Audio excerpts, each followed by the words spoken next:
देखेंगे आज हम बात करने वाले हैं, है ना, एग्जाम टिप्स कुछ देंगे। जैसे मान लीजिए अगर आप बोर्ड एग्जाम दे रहे हैं, ठीक है, या आपका 10th बोर्ड है या आपका 12th बोर्ड है, ठीक है, 10th हो या 12th बोर्ड हो, अगर हम बात करते हैं BSEB Bihar school examination board, ठीक है, एक होता है CBSE, है ना, central board of secondary education, ये है बिहार स्कूल एग्जामिनेशन बोर्ड, ठीक है, जिसे का हमारा जो अभी अंतर्गत में आता है वो हमारे जो है ना आनंद किशोर सर, है ना, जो कि शिक्षा को मतलब बढ़िया तरीके से अभी एग्जाम वगैरह कंडक्ट करवा रहे हैं। आनंद किशोर नाम है उनका सर का।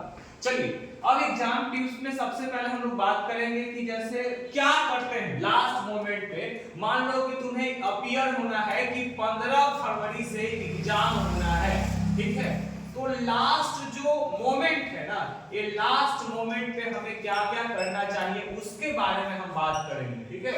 लास्ट मोमेंट पे सबसे पहले इसमें क्या आता है, प्रैक्टिस। जितना ज्यादा प्रयास करते रहिए, लगातार प्रयास करिएगा, है ना, कभी भी फालतू का मतलब कहते हैं ना कि ये व्यर्थ में नहीं जाता है। प्रयास जो है हमेशा कहीं ना कहीं कुछ अच्छे परिणाम तक ही ले जाएगा। जैसे सपोज अब बोलेंगे सर प्रयास मतलब, तो इसमें क्या है, राइट, लिखो, ठीक है ना। लिखने से क्या होगा, एक तो आपका वर्ड पे पकड़ होगा, ठीक है, दूसरा आपका स्पेलिंग पे पकड़ हो जाएगा, ठीक है।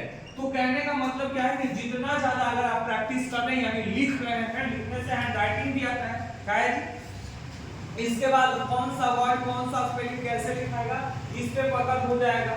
अगर सपोज दैट आप क्लास 10th में हैं, क्लास 10th में हैं और क्लास 10th में है तो आपको दो किताब पढ़नी है, एक पैनोरमा है, दूसरा इंग्लिश रीडर है, ठीक है ना।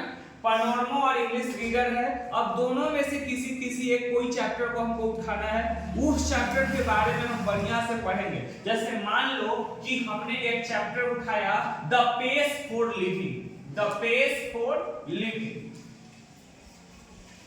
और एक किसके द्वारा लिखा गया है, आरसी हचनसन, आरसी हचनसन। अब इतना तुम्हें पता है। दूसरा बात, एक और बुक है तुम्हारा द विंटर नाइट, है ना, पूस की रात, मुंशी प्रेमचंद के द्वारा लिखा गया। तो कहने का सेंस क्या है कि कोई भी चैप्टर अगर हम उठा रहे हैं तो उस चैप्टर को पढ़िएगा कि मेन कैरेक्टर यानी उस कहानी में मेन कैरेक्टर कौन है, मुख्य पात्र कौन है, ठीक है ना, मुख्य पात्र कौन है, इस कहानी का थीम क्या है, उद्देश्य क्या है। इस प्रकार से अगर आप जानिएगा तो यहाँ पे चैप्टर पढ़ने में अच्छा होगा। तो इसको देखो, इसीलिए बोले ना कि इसमें आपको रीड करना। देखो हमने सेकंड टॉपिक भी डाला है रीड, यानी पढ़िए। पढ़ने से क्या होगा, है ना, आपको कैरेक्टर याद होगा। क्या होगा, कैरेक्टर याद होगा। बोलेंगे सर कैरेक्टर का मतलब हो गया पात्र, जो कहानी में पात्र है। जैसे मान लो आरसी हचनसन के द्वारा पेस फॉर लिविंग है, वहां पात्र है कॉर्न मर्चेंट, है कि नहीं, उसके बाद उसका भतीजा, उसकी पत्नी, है ना जी, तो ये सब पात्र होते हैं। मी एंड इकोलॉजी रीड के बारे में बात करते हैं, वहां पर भी है मिसेज ग्रीनी, समझ रहे हैं ना, जॉन। तो ये सारा क्या है, उस कहानी का पात्र होता है। जब पात्र के बारे में आप पढ़िएगा, उसके बाद जब परीक्षा आप देने जाइएगा वहां पे क्या होगा, उस पात्र के बारे में मान लो कि पूछ देगा कि जॉन के बारे में बताइए, लिख लीजिएगा ना, है? इस प्रकार से आप सोचिएगा छोटा छोटा सेंटेंस बनाने के लिए। इसके बाद देखो अंडरस्टैंड ग्रामर, व्याकरण समझो, ठीक है ना। जैसे कि आप जानते हैं कि कोई भी हमारा इंग्लिश का पेपर होगा तो ये अलग अलग सेक्शन में बटा होता है, जिसमें सबसे पहला तो आपका एक होता है MCQ, है ना, मल्टीपल चॉइस क्वेश्चन, ठीक है ना। इस MCQ में आपको 100 क्वेश्चन में से 50 क्वेश्चन बनाना होता है, 50 क्वेश्चन बनाइएगा ऑलरेडी ये। तो इसके लिए आपको हमने बताया कि चैप्टर्स का नाम, एक तरफ चैप्टर्स का नाम याद कर लीजिएगा, चैप्टर्स नेम याद करिएगा, और दूसरा तरफ राइटर या पोएट का नाम याद करिएगा। इससे आपको कॉन्सेप्ट बन जाएगा, ठीक है।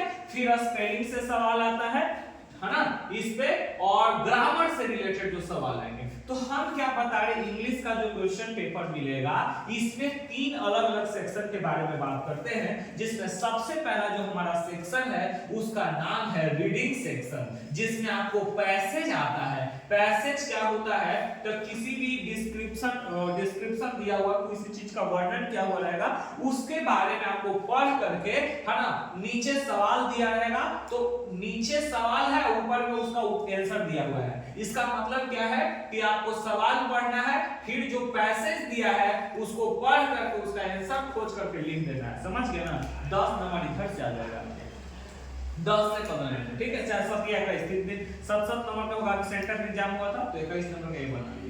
रीडिंग सेक्शन के बाद हमारा छोटा सा एक आता है जिसे हम लोग बोलते हैं राइटिंग सेक्शन, है ना, राइटिंग सेक्शन। और इस राइटिंग सेक्शन में हमें नोटिस आ सकता है, रिपोर्ट आ सकता है, लेटर आ सकता है। तो नोटिस आएगा, लेटर आएगा, रिपोर्ट आएगा। लेटर के बारे में ऑलरेडी बता चुके हैं कि 2 तरह के, फॉर्मल लेटर, इनफॉर्मल लेटर। अब इसमें किस प्रकार से हमें प्रैक्टिस करना है, कितना ज्यादा समय देना है, क्योंकि इसमें आपको फॉर्मेट सही होना चाहिए। क्या सही होना चाहिए?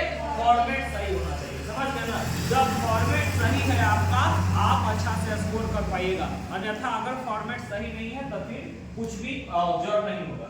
इसके बाद देखो, रीडिंग सेक्शन के बाद राइटिंग, फिर हमारा आता है ग्रामर सेक्शन। क्या आता है?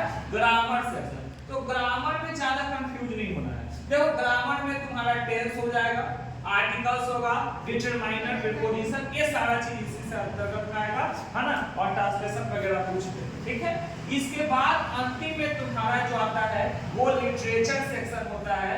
लिटरेचर जिसको साहित्य कहते हैं, जो किताब आप पढ़िएगा, इंग्लिश रीडर आप पैनोरमा, है ना, तो उसके आधार पे आपको सवाल को करना होगा, ठीक है।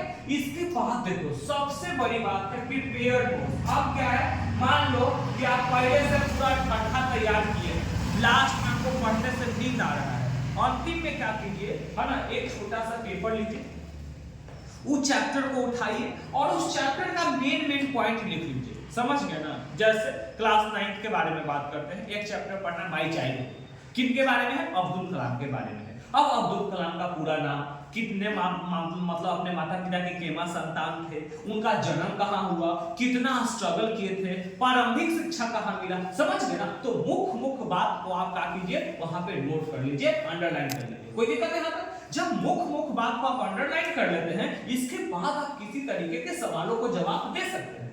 समझ में बात को? तो यहाँ पे इस प्रकार से हम लोग को पकड़ बनाने पड़ेगी। इसके बाद देखिए, तो ये छोटा सा प्रिपेयर नोट्स करना है आपको। अगर आप चाहेंगे कि हम लास्ट में जो पूरा पढ़ा हुआ कॉपी है उसको करें, तो उससे आपको बोरिंग फील होगा। तो छोटा छोटा आप नोट्स पेज पे बना करके उससे आप समझ सकते हैं, अभी ना कि उसको चीटिंग के लिए ले जाना। इसके बाद मैनेज टाइम, ये बहुत जरूरी है ना।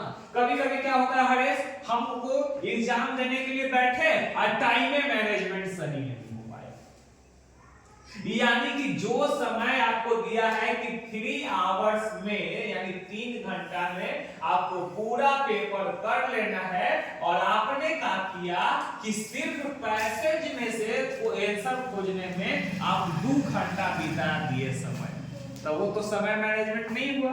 तो टाइम मैनेजमेंट बहुत ज्यादा जरूरी होता है, कब? जब हम एग्जाम दे रहे होते हैं तब।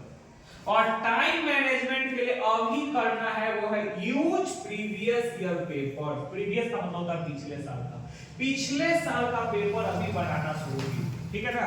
एक सेट बनाइए, जैसे मान लीजिए अगर संडे है तो किसी संडे के लिए, जैसे कल क्या हो जाएगा, सैटरडे, आप परसों क्या हो जाएगा, संडे। संडे के दिन आप एक सेट लेकर के बैठिए और देखिए कि हम 3 घंटा में उस सेट को बना पा रहे हैं कि नहीं बना पा रहे हैं, ठीक है ना।